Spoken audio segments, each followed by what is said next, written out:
नमस्कार। मेरा पूरा देश सुन रहा है। राष्ट्र की आवाज 130 करोड़ लोगों की एक ही आवाज, आपके साथ मैं हूं सरफराज।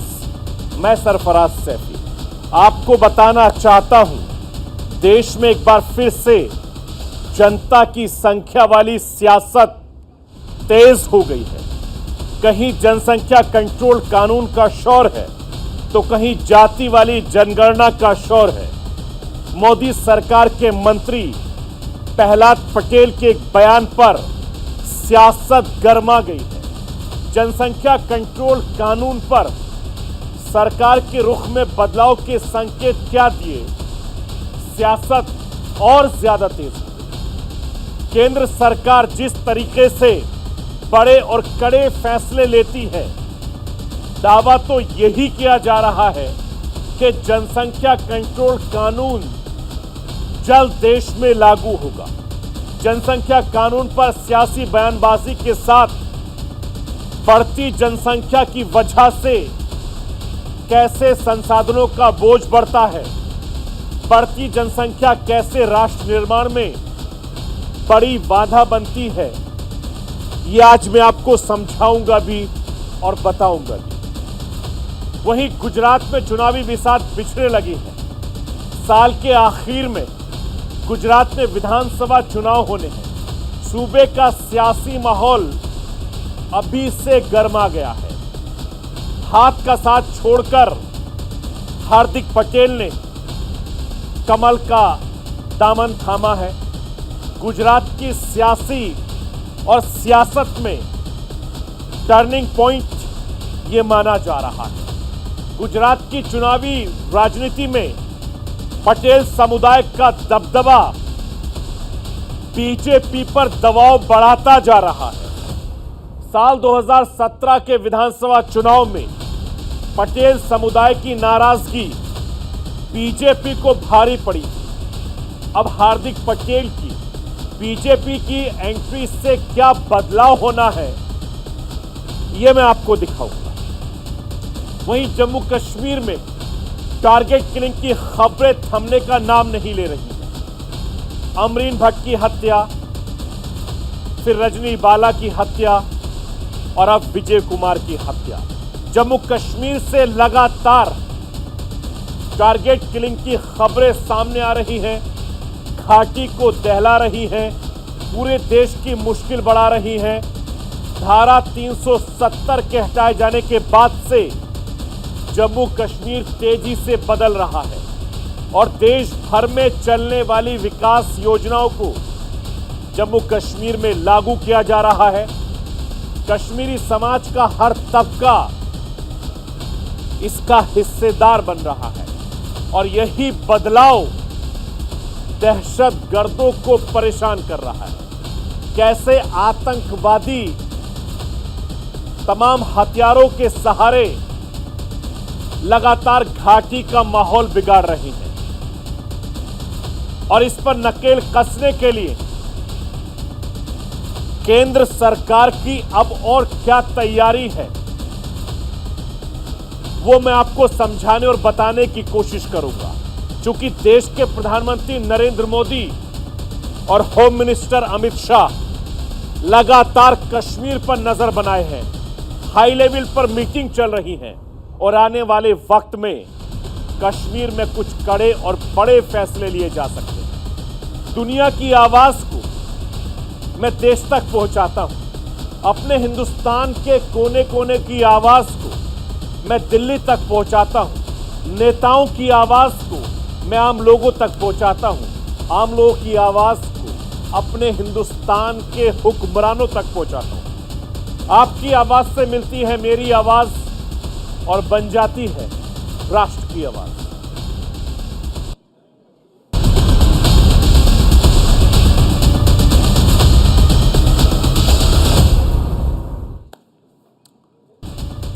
जनसंख्या जैसे जैसे बढ़ती जाएगी, देश के संसाधनों पर बोझ बढ़ता जाएगा। सीधा सा गणित है। इसके बाद कई मुद्दे और भी हैं, लेकिन जनसंख्या जैसा गंभीर मुद्दा इस देश में नहीं दिखता। जनसंख्या वाली सियासत बहुत तेजी से दिखती है। जनता की संख्या पर सियासी खींचतान दिखती रहती है। मैं आपको ये बताना चाहता हूं, मोदी सरकार के मंत्री प्रहलाद पटेल ने जनसंख्या कंट्रोल कानून को लेकर सरकार की तैयारी की ओर इशारा किया है।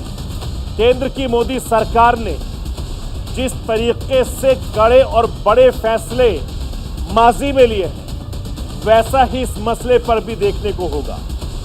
प्रहलाद पटेल का यह बयान केंद्र सरकार के आए रुख में बदलाव की ओर इशारा कर रहा है और जनसंख्या कंट्रोल कानून इस देश के लिए सबसे ज्यादा जरूरी है, क्योंकि जनसंख्या तेजी से बढ़ रही है मगर उस पर कोई भी कंट्रोल नहीं।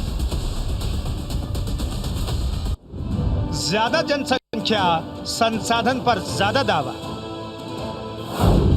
ज्यादा जनसंख्या, सुविधाओं के ज्यादा दावेदार। ज्यादा जनसंख्या, जन सुलभ नीतियों का बंटाधार।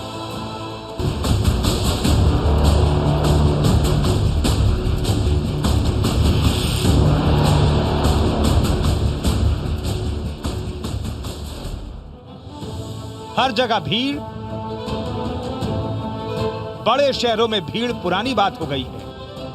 बड़े शहरों में हाल बद से बदतर होते जा रहे हैं। अब तो छोटे शहरों की व्यवस्था भी बढ़ती आबादी के बोझ से चरमराती हुई दिख रही है। भीड़ की झलक देखनी हो तो किसी भी टूरिस्ट स्पॉट या फिर किसी भी तीर्थ स्थल का हाल देख लीजिए। भीड़ होने की वजह से संसाधनों की कैसी लूट मचती है, उसकी झलक किसी भी टूरिस्ट स्पॉट या तीर्थ स्थल की तस्वीरों के जरिए आसानी से समझी जा सकती है। ट्रेन और बसों के टिकट नहीं मिलने की बात पुरानी हो गई है। दर्शन तक के लिए रजिस्ट्रेशन का नंबर मिलना मुश्किल हो चला है। बढ़ती जनसंख्या एक समस्या है, संसाधनों पर बोझ है। इसे समझने के लिए किसी बड़े गणितीय फॉर्मूले की जरूरत नहीं है। 100 रुपए का फंड है, इसे 10 लोगों में बांटा जाए तो 10 गुणा 10 यानी कि 100 रुपए, मतलब एक एक बंदे को 10 रुपए मिलेंगे। लेकिन इसी फंड को यदि 100 लोगों में बांटा जाएगा तो 100 भागा 1 इक्वल टू, मतलब एक बंदे के खाते में सिर्फ 1 रुपए मिलेगा। अब 1 रुपए में किसी का कितना भला हो पाएगा, इसे समझना भी बहुत आसान है। आबादी का बढ़ता बोझ किसी भी देश के लिए बड़ी समस्या है। तय है भारत को आगे बढ़ना है तो बढ़ती आबादी की बात करनी ही होगी। भारत को विकसित देशों की श्रेणी में लाना है तो आबादी एक बड़ा बैरियर है, इसे मानकर चलना ही होगा। देश में जनसंख्या नियंत्रण पर बात होनी चाहिए। बढ़ती जनसंख्या का मुद्दा देश की सियासत में जगह बनाता रहा है, लेकिन कभी धर्म की उलझन तो कभी केंद्र राज्य संबंधों की सियासत उलझन में उलझकर मुद्दा कभी विस्तार नहीं ले सका। देश हित के नजरिए से इस पर कभी भी गंभीर बात नहीं हो सकी। एक बार फिर देश में जनसंख्या वाली सियासत जोर पकड़ती दिख रही है। इस बार जनसंख्या नियंत्रण पर जो बहस तेज हो रही है, उसके केंद्र में केंद्रीय मंत्री प्रहलाद पटेल हैं। पटेल बड़ी बात कर रहे हैं। जनसंख्या नियंत्रण को लेकर अभी तक केंद्र सरकार के नरम रुख के कड़े हो जाने की ओर इशारा कर रहे हैं। सीधे शब्दों में कहा जाए तो देश की बढ़ती आबादी को नियंत्रित करने के लिए केंद्र सरकार जनसंख्या नियंत्रण कानून लाने की तैयारी में है। अपने बयान से केंद्रीय मंत्री प्रहलाद पटेल इसी ओर इशारा कर रहे हैं। केंद्र सरकार में खाद्य प्रसंस्करण उद्योग मंत्री प्रहलाद पटेल ने छत्तीसगढ़ की राजधानी रायपुर में आयोजित गरीब कल्याण सम्मेलन में शिरकत करने के दौरान ये बयान दिया। जब उनसे जनसंख्या नियंत्रण कानून को लेकर केंद्र सरकार की तैयारी के बारे में पूछा गया तो प्रहलाद पटेल ने कहा, जनसंख्या नियंत्रण कानून जल्द लाया जाएगा, चिंता न करें। जब इस तरह के मजबूत और बड़े फैसले लिए गए हैं तो बाकी को भी पूरा किया जाएगा। केंद्रीय मंत्री प्रहलाद पटेल की तरफ से जनसंख्या नियंत्रण कानून संबंधी बयान सामने आना महत्वपूर्ण माना जा रहा है। उनका ये बयान काफी मायने रखता है, क्योंकि उनका विभाग बढ़ती आबादी की जरूरत को सीधे झेलता है। गरीब कल्याण की किसी भी योजना में बढ़ती आबादी रोड़े की तरह काम करती है। जब भी सरकारी योजनाओं के तहत सुविधाओं की आपूर्ति की बात होती है तो विकसित देशों का नाम गिनाया जाता है। अमेरिका से भारत की तुलना शुरू हो जाती है, जबकि जानना चाहिए इन दो देशों के भौगोलिक विस्तार के साथ आबादी का फर्क काफी मायने रखता है।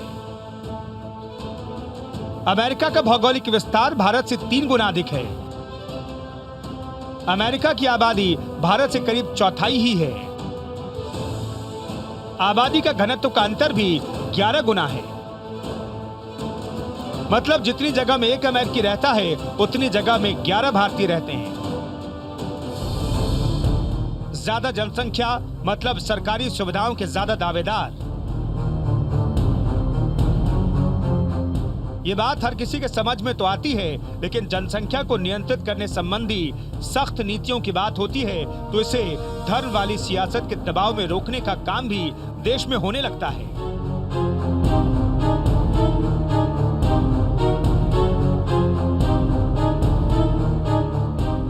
लेकिन केंद्रीय मंत्री प्रहलाद पटेल की तरफ से जनसंख्या नियंत्रण संबंधी कानून का संकेत मिलना बता रहा है कि केंद्र सरकार बेशक पहले इससे पीछे हटती रही हो, लेकिन अभी अपने टफ स्टैंड पर कायम है।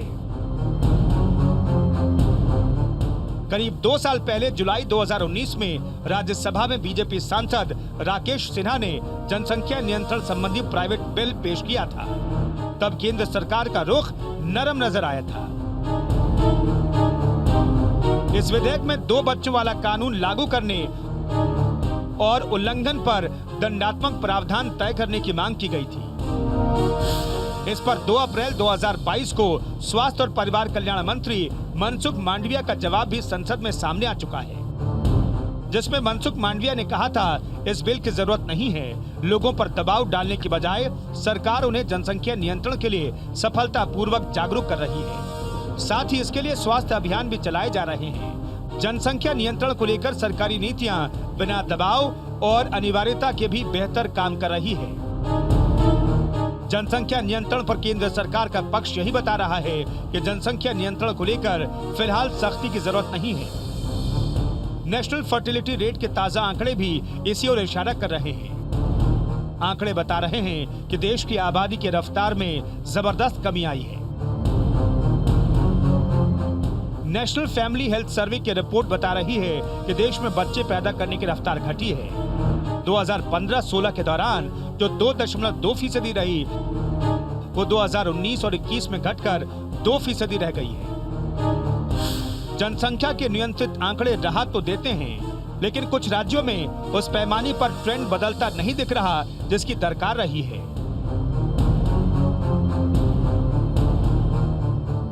TFR आंकड़ों को लेकर राज्यों के बीच बड़ा फर्क देखने को मिल रहा है।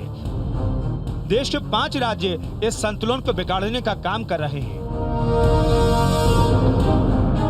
वर्ष 2019-21 के दौरान बिहार का टोटल फर्टिलिटी रेट यानी TFR 2.98% है, मेघालय का 2.91%, उत्तर प्रदेश का 2.35%, झारखंड का 2.26% और मणिपुर का TFR 2.17% रहा, जबकि नेशनल लेवल पर TFR का टारगेट 2.1 का रखा गया है। नहीं भूलना चाहिए कि भारत एक विशाल देश है। जितने बड़े यहाँ राज्य हैं, उतने तो दुनिया के कई देश हैं। ऐसे में जनसंख्या नियंत्रण की चुनौतियों पर चिंतन भारत की विविधता और विशालता को ध्यान में रखकर करना जरूरी है। साथ ही भारत को लेकर UN की जो चिंता है, उसे भी नहीं भूलना चाहिए। संयुक्त राष्ट्र की वर्ल्ड पॉपुलेशन प्रोस्पेक्टस 2019 की रिपोर्ट के अनुसार भारत की जनसंख्या 1 दशक में चीन से आगे निकल जाएगी। बढ़ती जनसंख्या बड़ी चुनौती है। मौजूदा आंकड़े बेशक राहत दे रहे हों, लेकिन बहुत जरूरी है इस समस्या पर चौकन्नी निगाह बनाए रखना। सरकार से सार्थक पहल की भी उम्मीद की जाए। अगर किसी भी तरह बाधा आती है तो उसका समाधान तुरंत किया जाए, क्योंकि ये भारत की भावी पीढ़ी से जुड़ा हुआ गंभीर विषय है, राष्ट्र निर्माण से जुड़ा गंभीर विषय है। Bureau report, news India.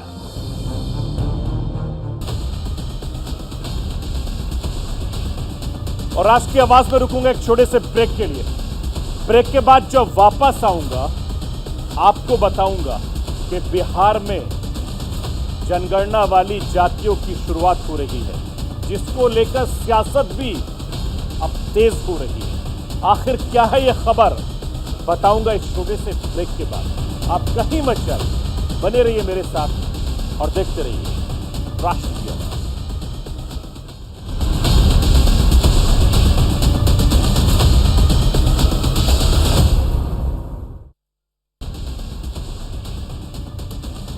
Break के बाद एक बार फिर आपका स्वागत है राष्ट्र की आवाज में। देश में जनता की गिनती वाली सियासत अब तेज हो रही है। बिहार में इसका नया कलेवर देखने को मिल रहा है। बिहार में जातियों की गिनती का मुद्दा जोर पकड़ता जा रहा है। मैं आपको यह बताना चाहता हूं, बिहार में सर्वदलीय बैठक के बाद जातियों की गिनती पर सहमति बन गई है। बिहार के मुख्यमंत्री नीतीश कुमार ने इसकी घोषणा भी कर दी है। वहीं तेजस्वी यादव अपनी पीठ थपथपा रहे हैं। अब इसे रोहिंग्या और बांग्लादेशियों वाला एंगल नया मिल गया है। बिहार बीजेपी ने इसमें पेच फंसा दिया है, तो जो बिहार की सियासत है और ज्यादा तेज होगी।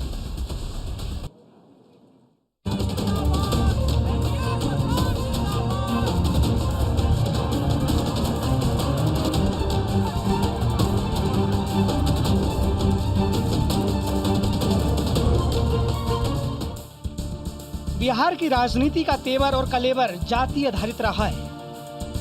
लंबे दौर से चले आ रहे इस तेवर में और धार देने की कवायद तेज हो चली है। बिहार में जनता की गणना का नया कलेवर रंग पकड़ने लगा है। राज्य में लंबे समय से जातीय गणना करवाने की उठ रही मांग पर निर्णायक फैसला 1 जून को सामने आया।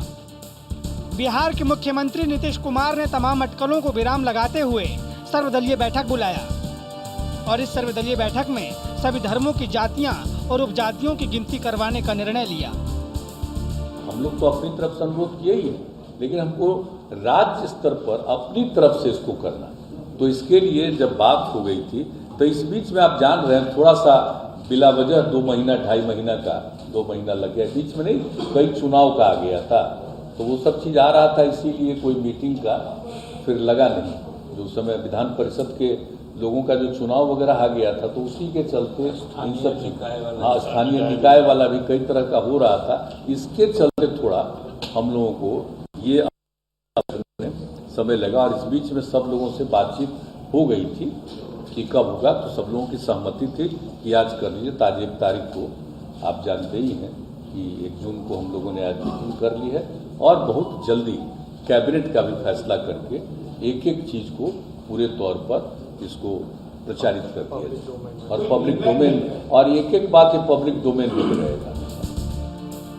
नीतीश कुमार ने बता दिया कि राष्ट्रीय स्तर पर जाति जनगणना करवाने की मांग की गई। केंद्र सरकार को इसके लिए मनाने की कोशिश की गई, लेकिन बात बनी नहीं, तो राज्य स्तर पर करवाने का फैसला लिया गया। कुछ देरी हुई है, लेकिन काम ठोक बजाकर होगा। पब्लिक को पूरी जानकारी को देते हुए होगा। बिहार में जाति आधारित राजनीतिक चलन को नजरअंदाज नहीं करते हुए मुख्यमंत्री नीतीश कुमार इस पूरी कवायद के पीछे अपना सियासी सरोकार समझना नहीं भूले। आप जान लीजिए कि ये एकदम इसका करने का मकसद है। हम सब लोगों की राय है कि लोगों को आगे बढ़ाने का, लोगों के फायदे के लिए हम लोग कर रहे हैं। एकदम हम लोगों का स्कीम यही है कि सबका ठीक ढंग से विकास हो सके। कोई पीछे है, उपेक्षित है, तो उसकी उपेक्षा न हो, सब आगे बढ़े। इन सब चीजों को ही मन में रख करके हम लोगों ने तय किया और इसका नामकरण हम लोग देने जा रहे हैं जाति आधारित गणना। समाज का कोई भी तबका विकास की रेस में पीछे न छूट जाए, इसकी फिक्र बिहार के मुख्यमंत्री नीतीश कुमार को है। इसकी फिक्र बिहार के पूर्व मुख्यमंत्री लालू यादव को भी है। दावा तो यही है कि इसी वजह से लालू यादव लंबे समय से जाति आधारित जनगणना की बात करते रहे हैं। केंद्र और राज्य सरकार इसके लिए दबाव बनाते रहे हैं। इसी वजह से सर्वदलीय बैठक में जाति गणना के फैसले के तुरंत बाद बिना किसी देरी के तेजस्वी यादव ने इसे अपनी जीत बताया। ये हमारी जीत है, ये लालू जी की जीत है और ये बिहार के गरीबों की, सभी लोगों की जीत है। इससे पता चलेगा भाई कौन दिहाड़ी मजदूर है, कौन जो है माइग्रेट करके रहता है, कौन ढेला धोता है, कौन ठेला ढोता है, कौन कचरा साफ करता है, कौन भूमिहीन है, कौन भीख मांगता है। इससे जो स्पष्ट पता चलेगा और काफ़ी फायदा जो है इस चीज़ की होगी। बिहार की सियासत में लंबे समय से जातियों की गिनती का मुद्दा गरमाता रहा है, लेकिन हर दिल की कोशिश रही है कि दूसरा कोई और इसमें बाजी न मार जाए। इसलिए हर कोशिश में एक सियासी साझेदारी की झलक दिखाई देती है। देश में जाति जनगणना कराने के लिए बिहार विधानसभा से 2 बार प्रस्ताव पारित हुआ। फरवरी 2019 में विधानसभा और विधान परिषद से यह पारित हुआ। फिर फरवरी 2020 में भी विधानसभा से जातीय जनगणना का कराने का प्रस्ताव पारित हो चुका है। इतना ही नहीं, जब देश में जातीय जनगणना कराने का आग्रह लेकर 23 अगस्त 2021 को प्रधानमंत्री नरेंद्र मोदी से मिलने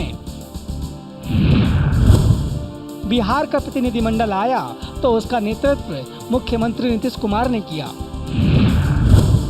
साथ में तेजस्वी यादव, भाजपा के जनक राम, कांग्रेस के अजित शर्मा, माले के महबूब आलम और बीआईपी के मुकेश साहनी, हम के जीतन राम मांझी, AIMIM के अख्तरुल इमान, भाकपा के सूर्यकांत पासवान और माकपा के अजय कुमार भी दिखे।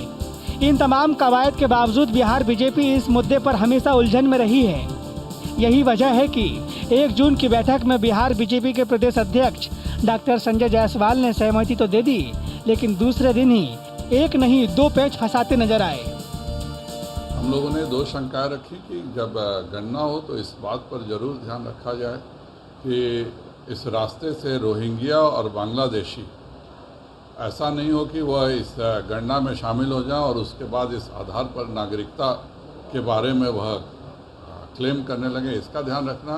और दूसरा, सीमांचल में एक बहुत बड़ा मुद्दा है कि जो शेख समाज के हैं, जो कि मुसलमानों में अगड़ी जाति मानी जाती है, वह शेखौरा बन के, कुल्हड़िया बन के और इस तरह से करके वह पिछड़ों की हकमारी का काम करते हैं। अगर सीमांचल में अगड़ी जातियों को पिछड़ों में गिना जाएगा तो इससे पिछड़ों के अधिकार पर बहुत बड़ी हकमारी होगी। बिहार बीजेपी के इस दांव पर बिहार की सियासत गरमा गई है। सर्वदलीय बैठक में बिहार बीजेपी के अध्यक्ष डॉक्टर संजय जायसवाल मौजूद थे। बाकायदा उन्होंने जाति जनगणना पर अपनी सहमति भी दर्ज करवाई, लेकिन दूसरे दिन इसे रोहिंग्या और बांग्लादेशी के नाम पर प्रदेश के लिए बड़ा खतरा बताकर बवाल खड़ा करने का मकसद सियासी नहीं तो और क्या है। सर्वदलीय बैठक के बाद अब बीजेपी अगर कोई पेच फंसाएगी, इसका खामियाजा बीजेपी को भुगतना पड़ेगा। बीजेपी जातीय जनगणना पर तो देख ही रहे, नया नया पैतरा रोज ले रही है, बैठक में भी शामिल होती है, सर्वसम्मत प्रस्ताव भी पारित कराती है, सर्वदलीय प्रतिनिधिमंडल में जाती है, तो फिर ये नया सिगुफा नहीं छोड़ना चाहिए। बिहार में राजनीति की परिकल्पना जाति के बिना पूरी हो ही नहीं सकती।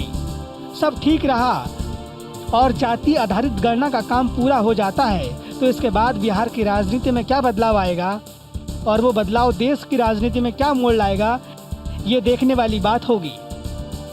Bureau report, news India.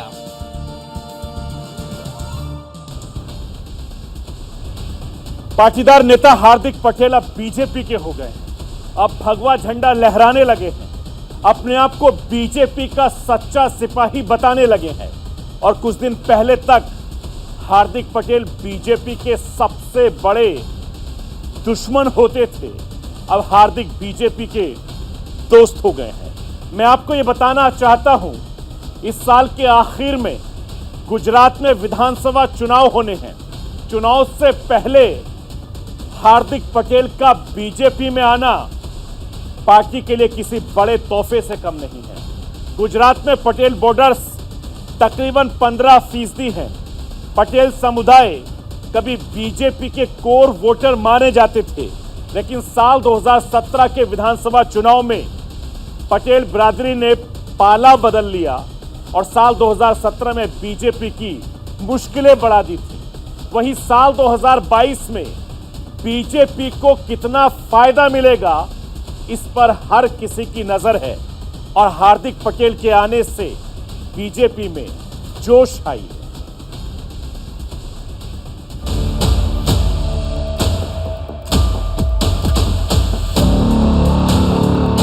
हम पहले ऐसा राजनेता होंगे कि जहां से हमने जिस पार्टी को छोड़ा है वहां भी वर्क मांगते हुए हमने पार्टी छोड़ा है।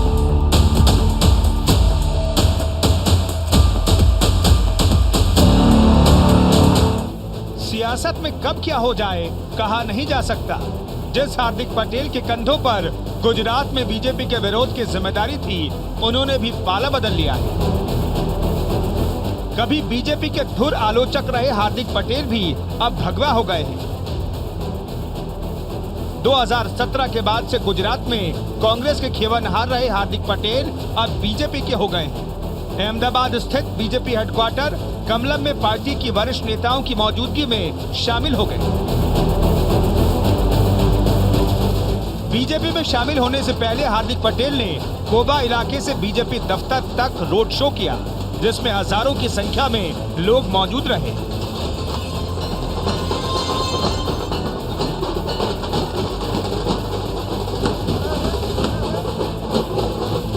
बीजेपी ज्वाइन करने से पहले हार्दिक पटेल ने ट्वीट कर अपने आप को बीजेपी का सिपाही बताया। राष्ट्रहित, प्रदेश हित, जनहित एवं समाज हित की भावनाओं के साथ नए अध्याय की शुरुआत करने जा रहा हूं। भारत के यशस्वी प्रधानमंत्री नरेंद्र मोदी जी के नेतृत्व में चल रहे राष्ट्र सेवा के भगीरथ कार्य में छोटा सा सिपाही बनकर काम करूंगा। हार्दिक ने नए सियासी सफर की शुरुआत कर दी है। ग्रैंड ओल्ड पार्टी को छोड़कर दुनिया की सबसे बड़ी पार्टी का दामन थाम लिया। बीजेपी में औपचारिक सफर की शुरुआत से पहले हार्दिक स्वामी नारायण मंदिर भी गए, जहां उन्होंने गौ पूजा की। हार्दिक ने अपनी पुरानी पार्टी पर निशाना साधा और ये भी साफ कर दिया कि उन्हें पद का लालच कभी नहीं रहा। स्वाभाविक रूप से आज तक हमने कहीं पर भी पद की लालच में किसी भी प्रकार की मांग कहीं भी नहीं रखी। हम पहले ऐसा राजनेता होंगे कि जहां से हमने जिस पार्टी को छोड़ा है वहां भी वर्क मांगते हुए हमने पार्टी छोड़ा है। स्थान की चिंता कमजोर लोग करते हैं, मजबूत लोग कभी स्थान की चिंता नहीं करते। बहुत जल्द हर 10 दिन में एक इवेंट तैयार करेंगे, जिसमें कांग्रेस पार्टी से जो नाराज विधायक है, जिला पंचायत या कैसे पंचायत के सदस्य है, निगम नगर निगम के जो सदस्य है, उनको जोड़ेंगे। और मुझे भरोसा है कि जिस जनता को सेवा के इस भगीरथ कार्य में जहां कांग्रेस पार्टी किसी भी प्रकार का काम करना नहीं चाहती, वहां पर मैं आपके माध्यम से गुजरात के उन सभी दूसरे दल के नेताओं से आह्वान करता हूं कि आइए सब साथ मिलकर हमारे गुजरात के व्यक्ति जब देश के प्रधानमंत्री के रूप में इस राष्ट्र की सेवा में अपना कार्य अविरत आगे चला रहे हैं, तो उसमें हम लोगों को जुड़ना चाहिए। हार्दिक पटेल की सियासी शुरुआत पाटीदार आंदोलन के साथ हुई। 2015 में पाटीदारों को आरक्षण दिलाने के लिए हार्दिक सड़कों पर उतरे। आरक्षण के समर्थन में पटेल समुदाय के लोगों ने तब सड़क पर उतरकर खूब उत्पात मचाया था, जिस वजह से हार्दिक पटेल को जेल भी जाना पड़ा और यहीं से हार्दिक पटेल पाटीदारों के बड़े नेता बनकर उभरे।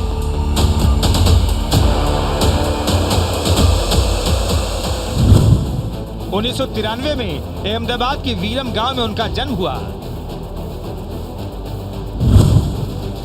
2015 में पाटीदारों को आरक्षण दिलाने के लिए आंदोलन किया। 2019 में कांग्रेस का दामन थामा, कार्यकारी अध्यक्ष भी बने। 17 मई 2022 को कांग्रेस से इस्तीफा भी दे दिया। हार्दिक पटेल ने भले ही अब बीजेपी का झंडा उठा लिया है, भले ही बीजेपी के नेताओं का गुणगान करने लगे हों, लेकिन एक बात 100% सच है कि हार्दिक पटेल की सियासत में एंट्री बीजेपी के विरोधी के तौर पर हुई। 2015 में जब पाटीदार आंदोलन हुआ था, तब हार्दिक पटेल बीजेपी को काफी भला बुरा कह रहे थे, लेकिन अब जमकर तारीफ कर रहे हैं। गुजरात बीजेपी का गढ़ है। 2.5 दशक से गुजरात में बीजेपी का राज है। गुजरात को हिंदुओं की प्रयोगशाला के तौर पर भी जाना जाता है। गुजरात में इसी साल विधानसभा चुनाव भी होने हैं। ऐसे में सियासी रणनीति बननी शुरू हो गई है। प्रधानमंत्री नरेंद्र मोदी और गृह मंत्री अमित शाह आए दिन अपने गृह राज्य जा रहे हैं, जनता को गिफ्ट दे रहे हैं। हाल ही में प्रधानमंत्री नरेंद्र मोदी सौराष्ट्र गए थे, जहां उन्होंने मल्टी स्पेशलिटी अस्पताल की सौगात गुजरात को दी।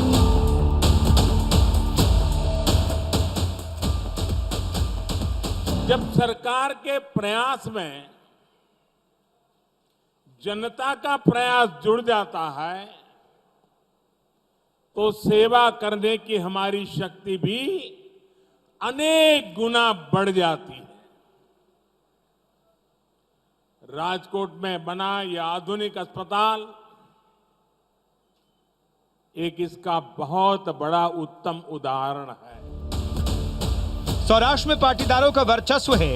यही वजह है कि पीएम मोदी बार बार सौराष्ट्र जा रहे हैं, क्योंकि 2017 के आंकड़ों पर नजर डालें तो बीजेपी को जोर का झटका लगा था। गुजरात में पटेल समुदाय का काफी बड़ा वोट बैंक है।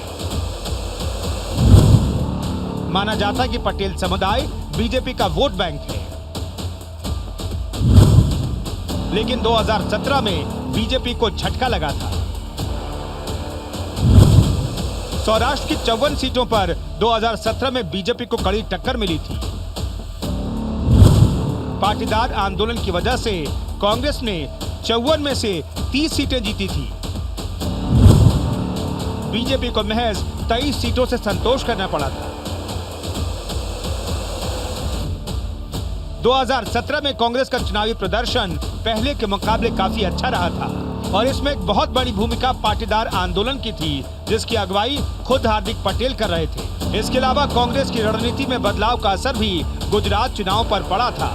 सॉफ्ट हिंदुत्व के जरिए कांग्रेस ने हिंदू वोटरों को साधा, साथ ही पाटीदारों ने देश की सबसे पुरानी पार्टी का साथ दिया। यही वजह थी कि बीजेपी 2017 में सीटों का शतक भी नहीं लगा पाई।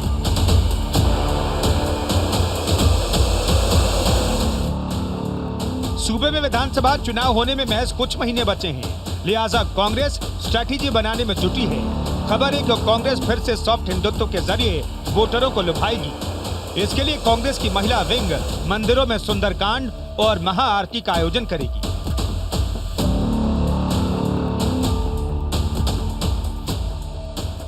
वहीं राहुल गांधी इसी महीने गुजरात का दौरा करेंगे। राहुल गांधी के गुजरात दौरे को लेकर कांग्रेस के नेता जबरदस्त तैयारी में जुटे हैं। बताया जा रहा है कि राहुल गांधी गुजरात के सौराष्ट्र और उत्तर गुजरात में बड़ी जनसभाओं को संबोधित करेंगे।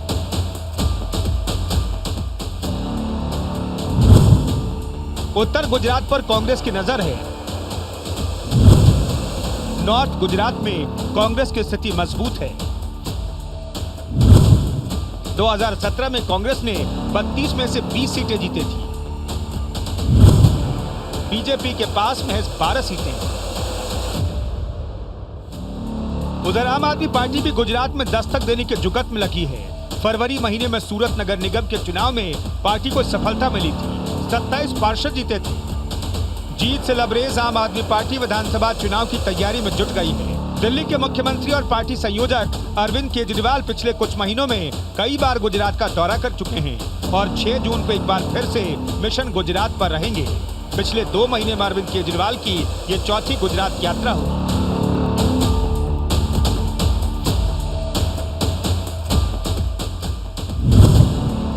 जून को गुजरात जाएंगे केजरीवाल।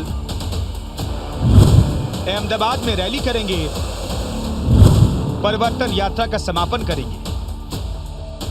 2017 में गुजरात में 2 पार्टियां चुनावी मैदान में थी, लेकिन 5 साल में बहुत कुछ बदल गया है। केजरीवाल की एंट्री से चुनाव ट्रायंगुलर होने की उम्मीद है, लेकिन एक बात साफ है कि हार्दिक पटेल के बीजेपी में आने से कांग्रेस को जहां बड़ा झटका लगा है, वहीं बीजेपी को चुनावी साल में हार्दिक पटेल के तौर पर बड़ा खिलाड़ी हाथ लग गया है। देखना दिलचस्प होगा कि कांग्रेस इस नुकसान की भरपाई के लिए क्या करती है और हार्दिक के आने से बीजेपी को कितना फायदा होता है। Bureau report, news India. Kashmir घाटी में लगातार दहशतगर्दों ने कोहराम मचा रखा है। घाटी में एक के बाद एक ये दहशतगर्द कायराना हरकत को अंजाम दे रहे हैं। आतंकवादियों ने एक बार फिर से कश्मीर में टारगेट किलिंग को और ज्यादा तेज रुख कर दिया है। इस बार आतंकवादियों के निशाने पर बैंक मैनेजर आए थे। मैं आपको यह बताना चाहता हूं कि पिछले कुछ दिनों से लगातार कश्मीर में दहशतगर्द टारगेट किलिंग का अंजाम दे रहे हैं। एक के बाद एक, कभी कश्मीरी पंडित को निशाना बना रहे हैं, कभी हिंदू भाई को निशाना बना रहे हैं, कभी टीचर को निशाना बना रहे हैं, कभी महिला टीवी कलाकार को निशाना बना रहे हैं। लेकिन वो अपनी कायराना हरकत से बाज नहीं आ रहे हैं। ऐसे में सरकार भी ये सोचने पर मजबूर हो गई कि अब घाटी में किया तो क्या किया जाए। देश के home minister Amit Shah active हो गए हैं और लगातार कश्मीर पर नजर बनाए हुए हैं। एक के बाद एक मीटिंग हो रही है और आने वाले शुक्रवार को अमित शाह खुद हाई लेवल मीटिंग करने वाले हैं और दहशतगर्दों के खिलाफ एक रोड मैप तैयार करने वाले हैं।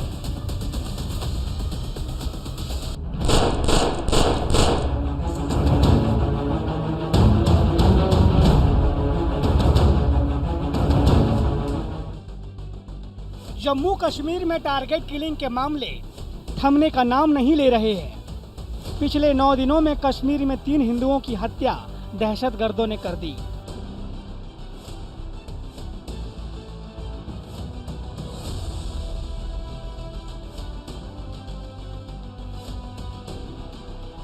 घाटी में एक और टारगेट किलिंग से हिंदुओं की सुरक्षा पर सवाल उठने लगे हैं।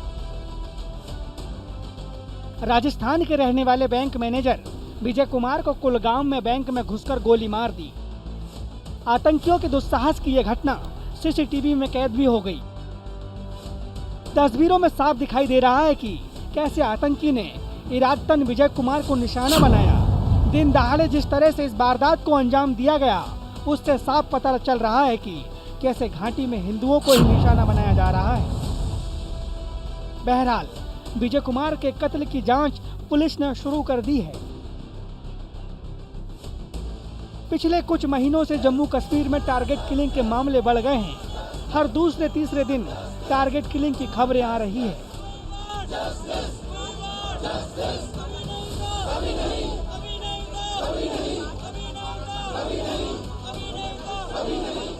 गुरुवार की सुबह कुलगाम के बैंक में सब कुछ सामान्य चल रहा था।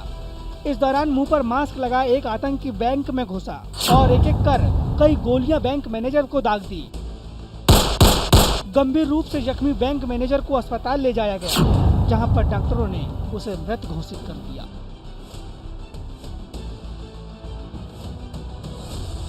अनुच्छेद 370 खत्म होने के बाद जम्मू कश्मीर में माहौल सुधरने लगा था। सूबे में विकास की बयार बहने लगी थी, जिससे परेशान दहशतगर्द जम्मू कश्मीर में फिर से माहौल खराब करने के लिए टारगेट किलिंग का सहारा लेने लगे हैं। स्थानीय लोगों में ज्यादा से ज्यादा दहशत फैले, इसके लिए टारगेट किलिंग से मासूम हिंदुओं का खून बहाया जा रहा है। हैवानियत का ये खेल पाकिस्तानी आतंकी के साथ साथ घरेलू स्तर पर तैयार हो रहे हाइब्रिड आतंकी कर रहे हैं, क्योंकि आतंकी अब AK-47 या दूसरे बड़े हथियारों के बजाय छोटे छोटे हथियारों के जरिए कश्मीर पंडित और हिंदुओं की हत्या करने में लगे हैं। पिछले 1.5 महीने के आंकड़ों पर नजर डालें तो दहशतगर्दों ने 1-2 नहीं बल्कि कई लोगों को निशाना बनाया। 2 जून 2022 कुलगाम में बैंक मैनेजर विजय कुमार का कत्ल। 25 मई 2022 बडगाम में आतंकियों ने टीवी एक्ट्रेस अमरीन भट्ट की हत्या की। 24 मई 2022 श्रीनगर में आतंकियों ने पुलिसकर्मी सैफुल्ला कादरी का मर्डर किया, जिसमें पुलिसकर्मी की 7 साल की बेटी भी घायल हो गई। 17 मई 2022 बारामूला में 52 साल के रंजीत सिंह का कत्ल। 12 मई 2022 बडगाम में कश्मीरी पंडित राहुल भट्ट की हत्या। 9 मई 2022 शोपिया में एक नागरिक का मर्डर। 7 मई 2022 श्रीनगर में पुलिस कांस्टेबल गुलाम हसन डार की हत्या। 17 अप्रैल 2022 पुलवामा में आतंकी हमले में सब इंस्पेक्टर देवराज का मर्डर। आए दिन दहशतगर्दों की कायराना हरकत से जम्मू कश्मीर से लेकर दिल्ली तक की सरकारों की टेंशन बढ़ा दी है। सरकार पर हालात काबू करने का चौतरफा दबाव है। विपक्ष ने सरकार को इस मुद्दे पर घेरना शुरू कर दिया है। इसी को देखते हुए गुरुवार को गृह मंत्री अमित शाह और राष्ट्रीय सुरक्षा सलाहकार अजीत डोभाल के बीच बैठक हुई। शुक्रवार को भी इस संबंध में हाई लेवल मीटिंग होनी है। 15 दिन से भी कम समय में ये इस तरह की दूसरी बैठक होगी, जिसमें जम्मू कश्मीर के उपराज्यपाल मनोज सिन्हा के अलावा केंद्र सरकार और केंद्र शासित प्रदेश के वरिष्ठ अधिकारी हिस्सा लेंगे। आतंकियों ने चुन चुन कर गैर मुस्लिमों को निशाना बनाया है। इसने कश्मीरी पंडितों और गैर मुस्लिमों में दहशत पैदा की है। कश्मीरी पंडित कर्मचारियों की सामूहिक पलायन की तैयारी की खबरें भी आने लगी है। कश्मीर में लगातार बढ़ रही टारगेट किलिंग से सरकार में हड़कंप मच गया है। प्रशासन ने बड़ा फैसला लेते हुए हिंदू सरकारी कर्मचारी और अधिकारियों का ट्रांसफर करने का फैसला किया है। जो भी कर्मचारी दूर दराज इलाकों में काम कर रहे हैं, उन्हें कश्मीर के जिला मुख्यालय में लाने की तैयारी है। उपराज्यपाल मनोज सिन्हा ने 6 जून तक ऐसे सभी हिंदू कर्मचारियों का तबादला कर देने का आदेश दिया है। बैंक मैनेजर विजय कुमार की हत्या के बाद जम्मू कश्मीर में माहौल गर्मा गया है। बीजेपी नेता रविंद्र रैना इस तरह की टारगेट किलिंग को पाकिस्तान की साजिश करार दे रहे हैं। कश्मीरी पंडित हो, चाहे जम्मू के डोगरे सरकारी मुलाजिम जो कश्मीर घाटी में अपनी सेवाएं दे रहे हैं, या जम्मू कश्मीर के बाहर के लोग जो यहां बिजनेस कर रहे हैं, जो यहां मजदूरी कर रहे हो, या अलग अलग विभागों में केंद्र सरकार के डिपार्टमेंटों में यहां नौकरी पेशा हो, उनको भी निशाना बनाकर डर और खौफ का एक माहौल बनाने की कोशिश पाकिस्तान द्वारा की जा रही है। कश्मीर में बढ़ रही टारगेट किलिंग की घटनाओं को लेकर कांग्रेस नेता राहुल गांधी ने केंद्र सरकार पर निशाना साधा है। उन्होंने ट्वीट कर लिखा है कि बैंक मैनेजर, टीचर और कई मासूम लोग रोज मारे जा रहे हैं। कश्मीरी पंडित पलायन कर रहे हैं। जिनको इनकी सुरक्षा करनी है, उनको फिल्म के प्रमोशन से फुर्सत नहीं है। बीजेपी ने कश्मीर को सिर्फ अपनी सत्ता की सीढ़ी बनाया है। कश्मीर में अमन कायम करने के लिए तुरंत कदम उठाने चाहिए। प्रधानमंत्री जी। AIMIM के अध्यक्ष असदुद्दीन ओवैसी ने कश्मीर के ऐसे हालात के लिए केंद्र की मोदी सरकार को दोषी ठहराया है। उन्होंने ट्वीट किया, कश्मीर घाटी से दूसरा पलायन जारी है और प्रधानमंत्री कार्यालय इसके लिए जिम्मेदार है। सरकार की ओर से 1989 की गलतियों को दोहराया जा रहा है। मोदी सरकार फिल्मों के प्रमोशन में व्यस्त है। कश्मीरी पंडित और हिंदुओं पर खौफ बढ़ाने के लिए आतंकियों ने अब नई प्लानिंग अपनाई है। लोगों को निशाना बनाकर मौत के घाट उतारा जा रहा है।